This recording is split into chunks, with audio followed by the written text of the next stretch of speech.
La Birmanie s'enfonce dans la crise, plus de 4 ans de guerre civile, un séisme meurtrier en avril dernier et la question des réfugiés rohingyas. Nous allons prendre le temps de développer tous ces thèmes avec nos invités qui connaissent très bien ce pays et qui se connaissent très bien aussi. Tintin Tarmint, bonsoir, bienvenue. Bonsoir. Vous êtes présidente de l'association Do Atu Ensemble pour le Myanmar. Vous venez en aide à la population et aussi à la résistance.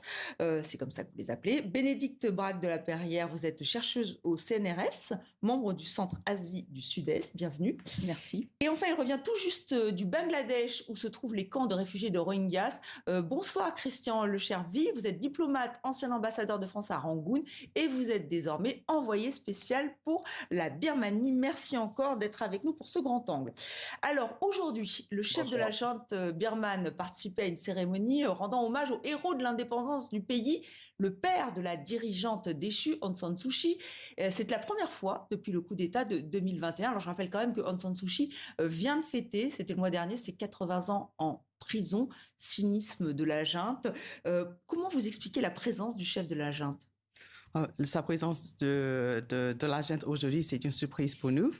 Je pense que il commence à préparer les élections qui vont être lieu à la fin de cette année, parce que l'idée était de changer, de constituer un gouvernement après les élections, et il commence à un petit peu s'afficher et de montrer sa légitimité pour son prochain gouvernement. Mais je pense que c'est ce gouvernement, la junte, ces élections, tout est illégitime et ça sera que de fraude. Oui, cette question des élections a été mise en... Enfin, beaucoup de personnes se demandent comment on peut organiser des élections libres, transparentes dans un pays qui est en guerre civile. Vous aussi, vous avez la même analyse, Bénédicte? Oui, effectivement, le jour des martyrs, comme on l'appelle en Birmanie, est un jour qui a une importance symbolique très grande pour l'ensemble de la population. Et évidemment, la junte qui essaye de se reconstruire une légitimité, essaye de tirer parti aussi de la célébration de ce jour-là.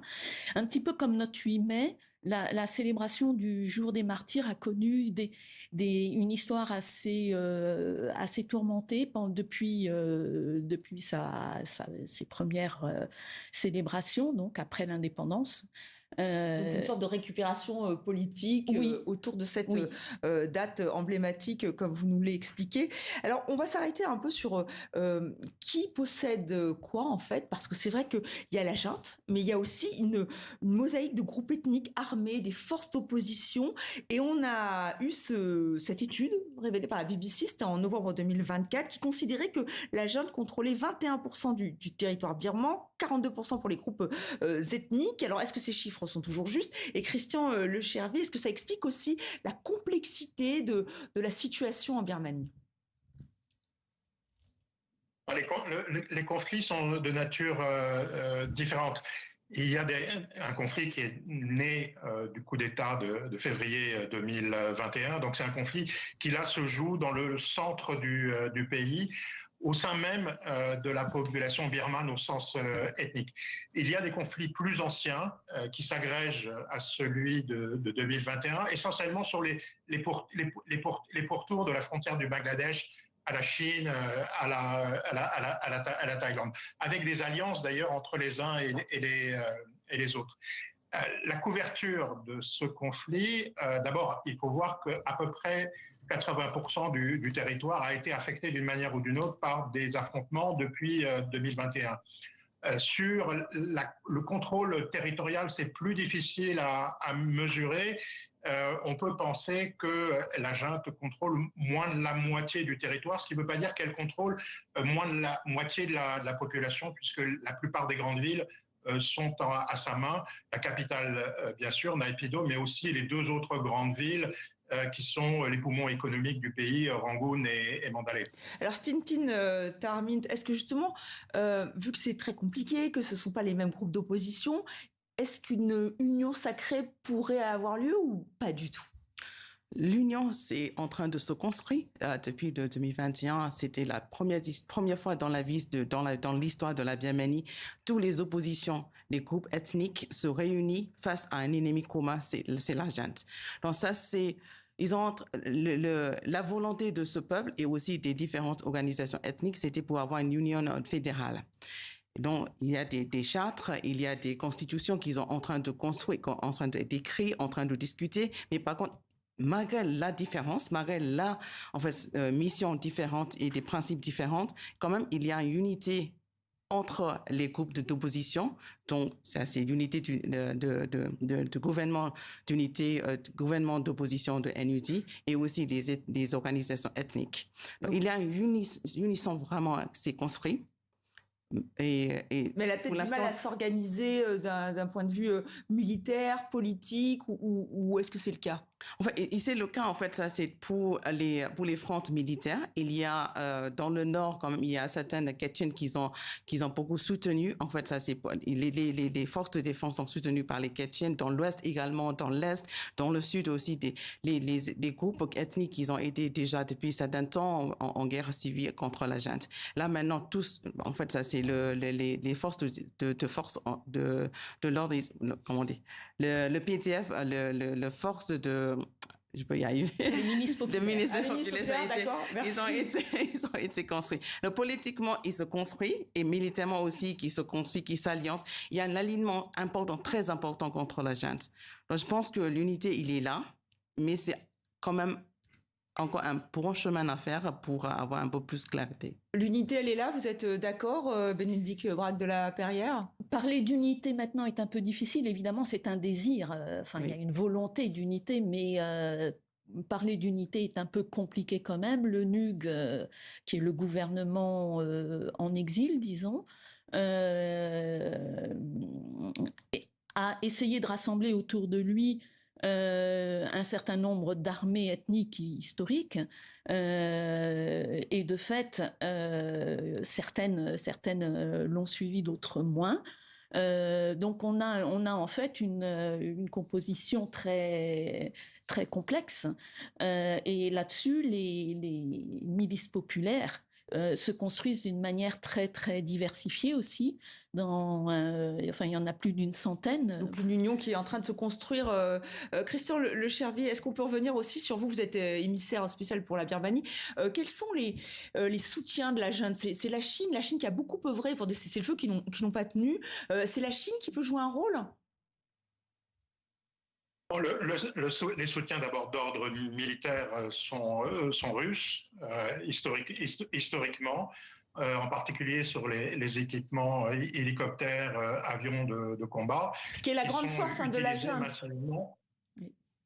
Alors, oui, c'est un soutien très opérationnel qui permet de cibler à la fois les adversaires militaires, mais aussi les populations civiles, comme on le voit fréquemment.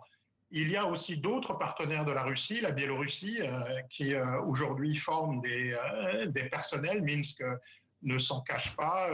Le commandant en chef de la junte s'est rendu en Biélorussie récemment, en tout cas a fait des déplacements en 2025. Du côté chinois, c'est à la fois une intermédiation et un soutien. La Chine, par construction, c'est un voisin immédiat, donc qui a des intérêts, qui a des partenaires historiques, aussi bien du côté d'un certain nombre de groupes ethniques du nord et du nord-est du pays, mais aussi ne souhaite pas l'effondrement du régime militaire qui s'est installé. Donc il coopère avec lui. C'est peut-être ce qui fait de la position chinoise une position très singulière parce qu'elle essaye de coopérer avec un grand nombre d'acteurs.